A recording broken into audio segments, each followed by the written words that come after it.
46절까지 말씀. 마태복음 26장 31절로 46절까지 한 절씩 교독하고 마지막 절 합독하도록 하겠습니다. 마태복음 26장 31절로 46절까지 말씀 한 절씩 교독하겠습니다. 그때 예수께서 제자들에게 이르시되 오늘 밤에 너희가 다 나를 버리리라. 기록된 바 내가 목자를 치리니 양의 떼가 흩어지리라 하였느니라.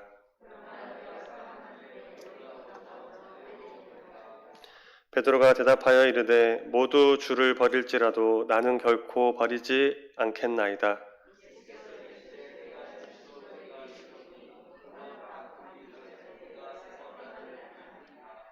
베드로가 이르되 내가 주와 함께 죽을지언정 주를 부인하지 않겠나이다 하고 모든 제자도 그와 같이 말하니라.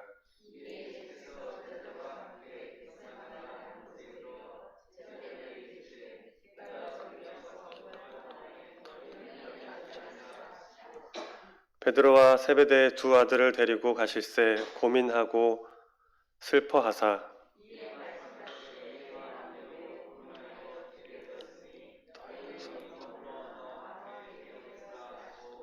조금 나아가사 얼굴을 땅에 대시고 엎드려 기도하여 이르시되 내 아버지여 만일 할만하시거든 이 잔을 내게서 지나가게 하옵소서.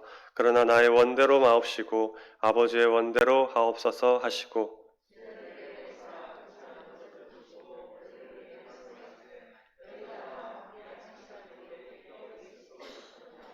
시험에 들지 않게 깨어 기도하라. 마음에는 원이로되 육신이 약하도다 하시고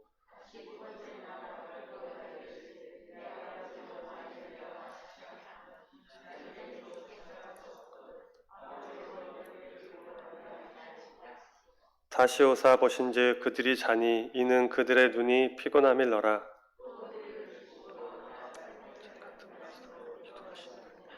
이에 제자들에게 오사 이르시되 이제는 자고 쉬라. 보라 때가 가까이 왔으니 인자가 죄인의 손에 팔리느니라.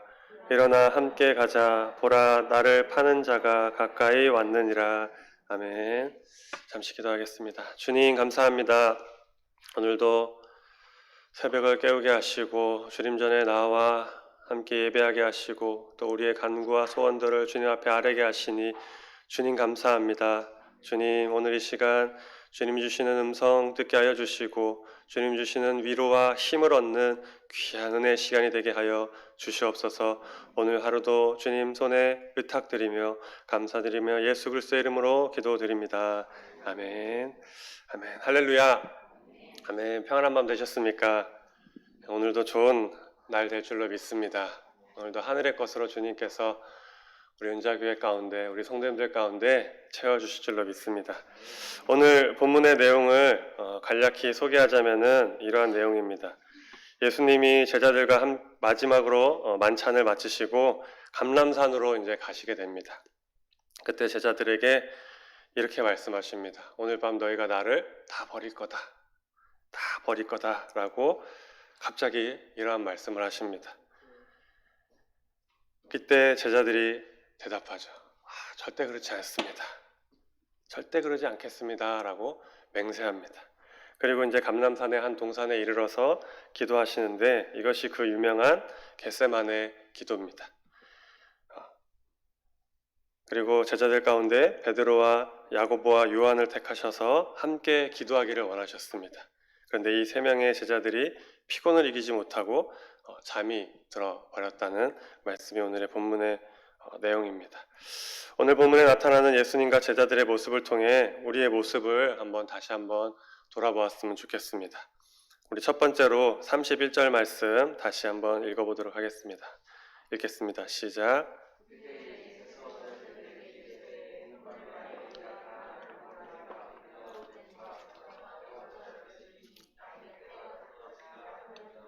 아멘.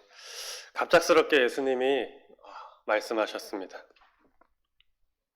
네, 성질 급한 베드로가 참지 못하고 이렇게 얘기합니다.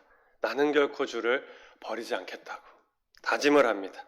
하지만 예수님은 그러한 맹세, 약속, 다짐을 하는 베드로에게 야, 너 정말 의리가 있구나. 다 내가 버릴 텐데 너희들이 날 다 버릴 텐데 너는 날 안 버리겠다고? 넌 참 충성되구나 라고 칭찬하신 것이 아니라 베드로에게 청천벽력과 같은 말씀을 하십니다. 오늘 밤 나를 3번 부인할 거다. 너가 나를 버리지 않는다고? 아니야. 너는 나를 3번이나 부인하게 될 거야. 라고 말씀하십니다. 그러자 베드로가 더 열을 내서 얘기합니다. 내가 함께 죽을지언정 주님을 버리지 않겠다고. 그런 일은 없을 것이라고 맹세합니다. 그리고 함께 있던 다른 제자들도 같이 맞습니다. 절대 그런 일은 일어나지 않을 겁니다.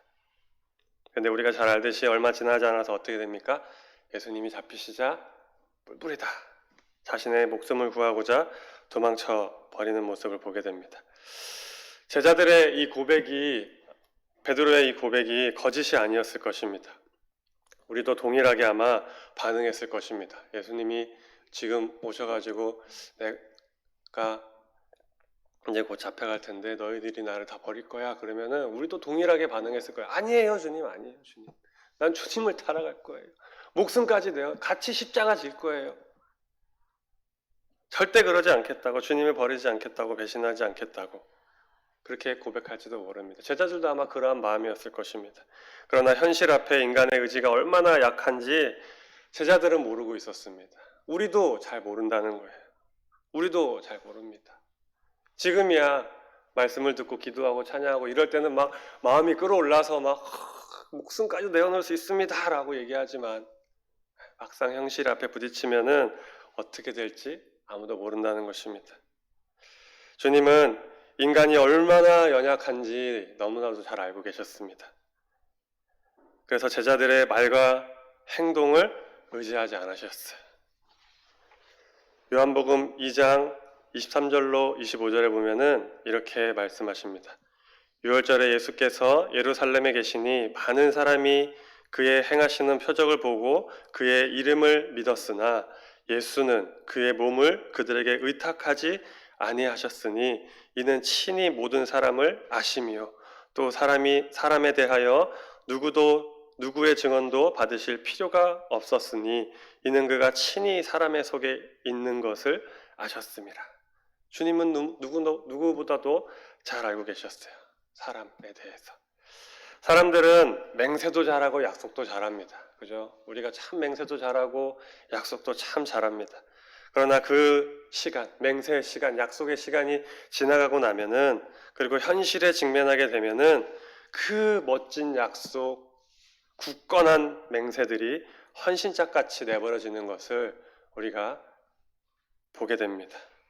그래서 성경은 사람을 의지하지 말라고 분명하게 우리에게 증거합니다. 이사야 2장 22절에 보면 너희는 인생을 의지하지 말라. 그 호흡은 코에 있나니 새말가치가 어디 있느냐. 인생을 의지하지 말라. 그 생명이 코에 있다. 호흡이 코에 있다. 새말가치가 없다. 끝난다. 목회자가 사람을 의지하고서 목회를 한다면 어떻게 그 목회가 주님 보시기에 아름답게, 주님이 쓰시기에 귀하게 사용될까요? 제자들이 죽기까지 함께 죽기까지 함께 하겠다고 맹세할 때 그 말을 믿고 위로를 얻거나 힘을 얻지 않으셨어요. 예수님이 너희가 나를 다 버릴 거야. 그럴 때 막 누군가 옆에서 아니야 내가 함께 해줄게, 내가 도와줄게 하면 우리는 힘을 막 얻잖아요. 근데 예수님은 그러지 않으셨다라는 거예요. 다만 하늘로부터 오는 위로와 힘을 바라보셨어요. 그러므로 우리는 사람을 의지하지 말고 더욱 내 자신도 의지하지 말고 오로지 신실하신 하나님 한 분만을 바라면서 그분만을 소망해야 할 것입니다. 예수님이 하셨던 것처럼, 예수님이 하늘을 바라보면서 주님을 의지하셨던 것처럼 우리도 그렇게 해야 되는 것입니다. 이것이 신앙입니다. 신앙. 세상을 바라보지 않는 것, 사람을 의지하지 않는 것, 다른 것에 대해서 마음을 두고 바라보지 않는 것. 이것이 신앙. 그렇게 살아가는 것이 신앙 생활입니다. 그래서 예수님이 이 신앙과 신앙생활을 보여주신 거예요.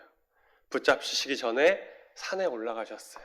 제자들을 의지하지 않으셨어요. 함께하는 그 수많은 무리들을 바라보시면서 야, 내가 괜찮구나, 내가 인기가 있구나, 내가 혼자가 아니구나 하지 않으시고 산으로 올라가셔서 기도하셨어요. 하나님을 의지하셨다는 것입니다. 하나님만을 바라봤다는 것입니다. 하나님께 기도하러 가신 거예요. 믿음의 표현입니다.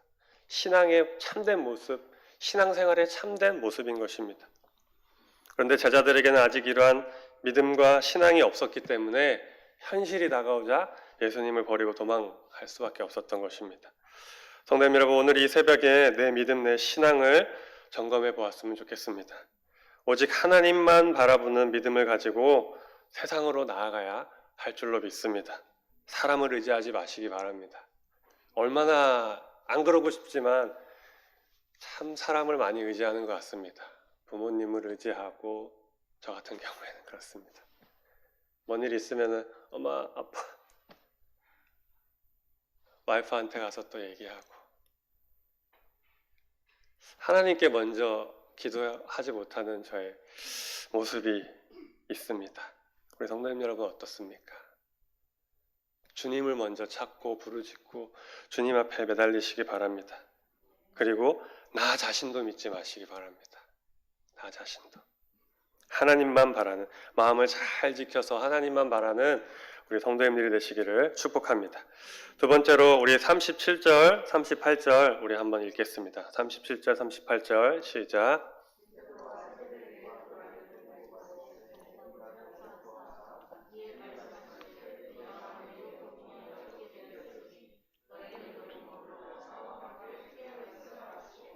아멘. 예수님의 생애 중에 아마 가장 격한 감정의 그 모습을 보이신 장면이 아닐까 생각합니다. 무엇이 예수님의 마음을 이렇게 격동하게 했을까요?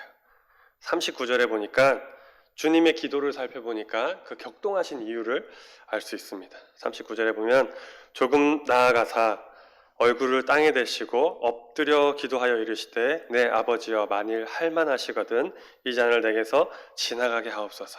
그러나 나의 원대로 마옵시고 아버지의 원대로 하옵소서 하시고 라고 기도하고 계십니다. 예수님의 마음이 격동한 이유는 곧 마시게 될 잔 때문이었습니다. 지금까지 자신을 돌아보지 않으시고 밤낮으로 사역하시고 기도하시면서 달려오셨어요. 왜? 잔을 마시기 위해서. 그 잔을 위해서 달려오셨습니다. 그런데 막상 그 잔 앞에 이제 서니까 피하고 싶으셨던 거예요. 신성과 인성이 함께 공존하시니까 피하고 싶으셨던 거예요. 그래서 얼굴을 땅에 대시고 엎드려서 죽을 힘을 다해 기도하신 거예요. 이 잔을 내게서 지나가게 해달라고. 너무 힘들다고. 못할 것 같다고. 십자가에 달려 죽기까지의 육체적인 고통도 문제였지만 온 인류의 죄의 그 무거운 그 죄의 무게 때문에 예수님마저도 그 죄의 무게를 감당키가 쉽지 않았던 것 같습니다. 그래서 주님은 하나님 아버지께 간절히 기도하셨어요. 얼마나 기도하셨는지 히브리서 5장 7절에 이렇게 증거합니다. 통곡하시고 울며 기도하셨다. 통곡하시고 울며 기도하셨다. 또 누가복음 22장 44절에도 보면 예수님이 기도하시는 모습이 나옵니다. 힘쓰고 애써 더욱 간절히 기도하셨다. 땀이 피가 되어 땅에 떨어질 정도로 기도하셨다. 피할 수만 있다면, 그 잔을 피할 수만 있다면 주님 지나가게 해달라고 부르짖은 것입니다. 우리도 이렇게 기도 많이 하죠. 예수님의 모습을 우리가 기도의 모습을 닮아야 되는데 이러한 모습 우리가 또한 닮아야 할 것입니다. 하지만 여기서 하나 더 가야 되나, 하나 더. 우리가 정말로 애쓰고 눈물로 목이 터져라 예수님과 같이 간절히 기도할 때가 많이 있습니다. 근데 예수님이 여기까지만 하셨다면은 예수님이 아니겠죠. 우리가 예수님 닮을 필요가 없습니다. 그런데 예수님이 여기서 한 걸음 더 가셨어요. 그래서 우리가 그 예수님의 기도의 모습을 닮아야 됩니다. 예수님은 본인의 뜻을 끝까지 내세우지 않으셨다라는 거예요. 하나님 아버지의 뜻에 순종하셨습니다. 그리고 받아들이셨어요. 왜냐하면은 그 길만이 아버지의 뜻이 이루어지는 길임을 아셨기 때문에 순종하셨다는 것입니다. 받아들이셨다는 것입니다. 우리가 기도할 때 어떻습니까? 순종하고 받아들입니까? 아니에요, 아니에요. 그거 싫어요. 피하고 싶어요. 지나가게 해주세요. 라고만 기도를 참 많이 하는 것 같습니다. 그런데 오늘 예수님의 모습을 통해서 우리가 기도의 모습을 다시 한번 배워야 됩니다. 받아들이시고 순종하시고 그것이 아버지의 뜻이라면 주님 뜻대로 하옵소서 해야 되는 것입니다. 예수님께서 다시 기도하셨습니다. 그러나 나의 원대로 마옵시고 마시옵고 아버지의 원대로 하옵소서. 그러나의 기도입니다. 성도님 여러분, 지금 불같은 시험을 통과하고 계십니까? 이 잔이 내게서 반드시 지나가기를 오늘 이 시간 나오셔서 구하시려고 이 자리에 오셨습니까? 오늘 예수님의 모습, 예수님의 기도를 우리가 다시 한 번 더 본받기를 축복합니다.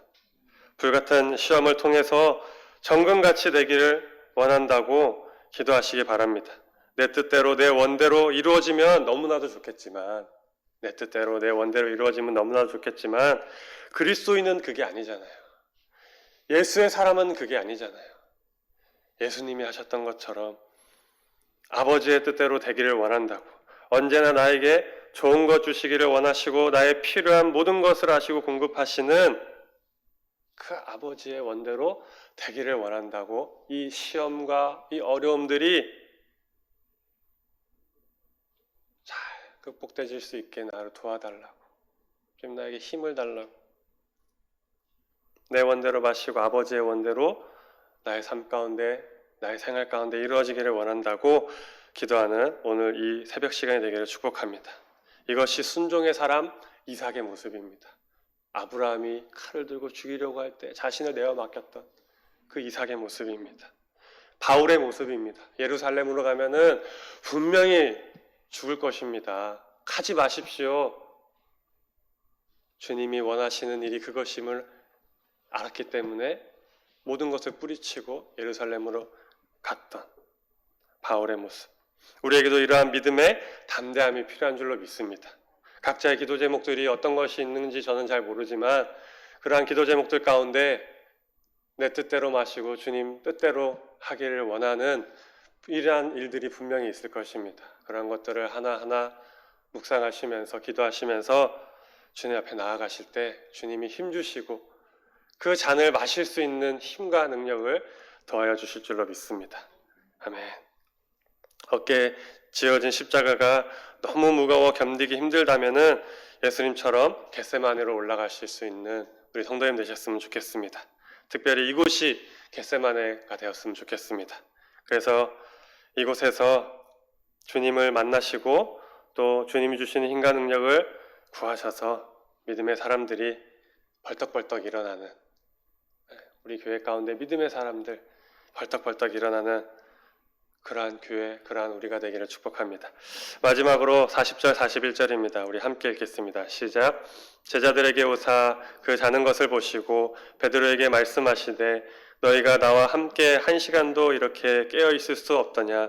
시험에 들지 않게 깨어 기도하라. 마음에는 원이로되 육신이 약하도다 하시고. 아멘. 예수님께서 1시간 정도 기도하고 오신 것 같아요. 정확한 시간은 알 수 없지만 예수님이 1시간 정도 기도하시고 난 후에 제자들에게 찾아오셨습니다. 그런데 제자들이 어떻게 하고 있었습니까? 다 자고 있었습니다. 제자들의 그 기도의 내공이 1시간도 채 안 되는 것입니다. 그래서 주님은 자고 있는 제자들을 깨우시면서 얘들아 기도해라. 시험에 들지 않게 기도해라. 깨어 있어라 라고 말씀하셨습니다. 성도님 여러분, 자고 있는 사람은 기도하지 못합니다. 그죠? 자고 있는 사람은 기도하지 꿈속에서 주님 만났어요. 아니요, 자고 있는 사람은 기도하지 못합니다. 기도하지 않는 사람은 자고 있는 사람인 것입니다. 깨어 있다고 기도하는 게 아니라는 거예요. 요즘 기도가 막히고 금방 할 말이 없어서 기도가 멈추어지지는 않으십니까? 그래서 마음에는 원이로되 육신이 약하도다. 아이고 하고 있지는 않습니까? 기도의 문제는 우리 모두가 경험해서 알고 있는 아주 현실적인 문제입니다. 그죠? 누구나 한 번씩은 기도가 왜 이렇게 안 될까? 할 말이 왜 이렇게 없을까? 금방 기도가 멈춰지기도 합니다. 이걸 어떻게 극복할 수 있을까요? 주님이 기도하시던 모습을 다시 떠올려야 합니다. 주님의 기도 모습을 다시 떠올려야 합니다.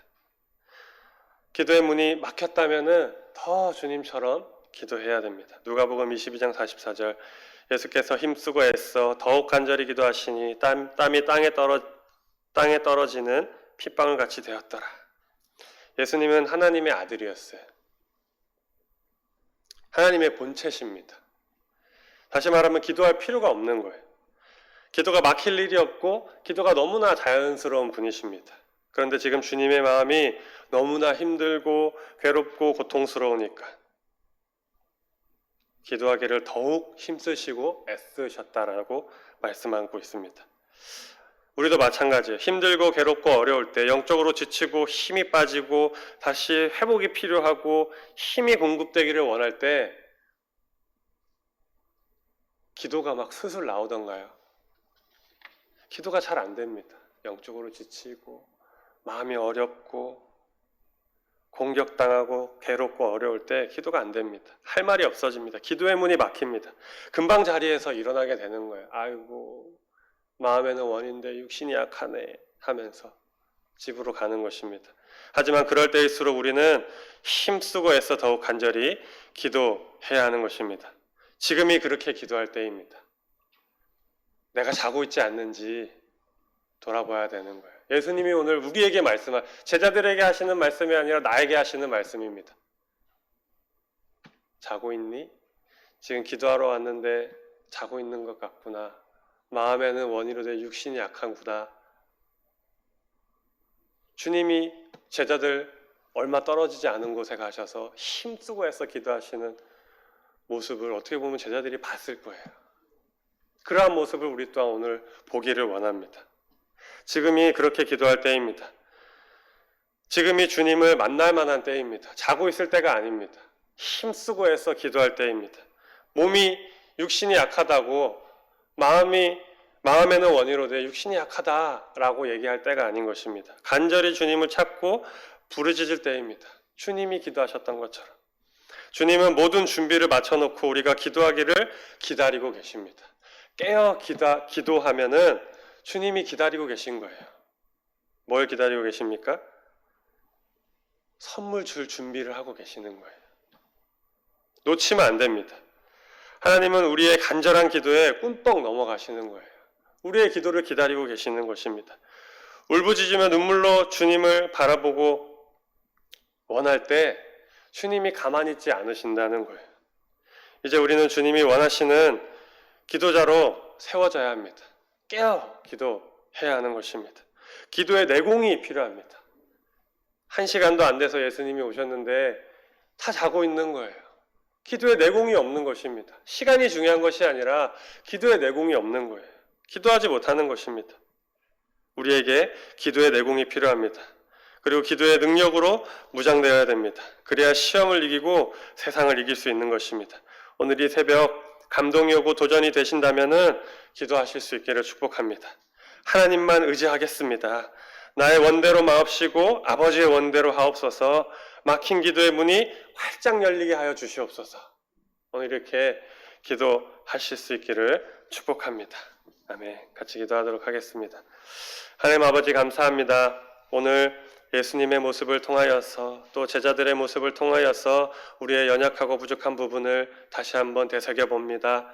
주님, 우리를 붙들어 주시고 주님 우리에게 힘과 능력을 더하여 주시옵소서. 우리의 연약을 주님 앞에 고백하며 나아갈 때 주님, 우리의 기도를 기다리고 계신 주님, 우리의 기도에 응답하여 주시고 크고 놀라운 것들로 주님 우리 가운데 채워주실 줄로 믿습니다. 주님, 간절히 주님 앞에 기도하며 나아가게 하시고 주님만을 바라보고 주님만을 의지하면서 나의 원대로 마옵시고 아버지의 원대로 하옵소서라는 믿음의 기도하는 우리 성도님들 다 되게 하여 주시고, 특별히 오늘 이 시간 기도에 막힌 분들이 있다면 주님께 기도할 때 힘쓰고 애써 주님과 같이 기도할 때 그 막힌 기도의 문이 활짝 열리고 막힌 그 문제들이 활짝 열려져서 주님이 살아계심을 다시 한번 경험하고 우리의 믿음과 신앙이 성장하는 은혜의 시간이 되게 하여 주시옵소서. 감사드리며 예수 그리스도의 이름으로 간절히 기도드립니다. 아멘. 너희는 이렇게